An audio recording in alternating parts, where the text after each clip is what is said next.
তুমি কি জানো শয়তান তোমার ফোনের ভিতরে বসে থাকে? সে চায় না তুমি আলোর পথে কাউকে ডাকো। একটা শেয়ার বা সাবস্ক্রাইব তার রাজত্বকে হারিয়ে দিতে পারে। একজন মানুষ একদিন ইসলামিক ভিডিও দেখছিল। ভিডিওটা তার হৃদয়ে লাগলো। সে ভাবলো শেয়ার করলে অন্যেরও উপকার হবে।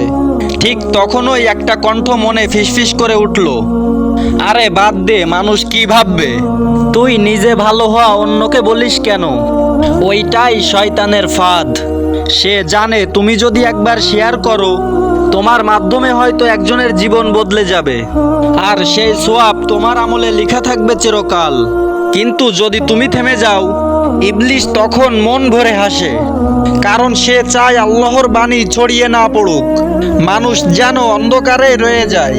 তুমি শয়তানের ফাঁদ চিনে ফেলেছো, এখন আলোর সৈনিক হও। এই ভিডিওটা শেয়ার করো, সাবস্ক্রাইব করো, কারণ প্রতিটি ক্লিক তোমার জন্য এক একটা সোয়াবের দরজা খুলে দেয়।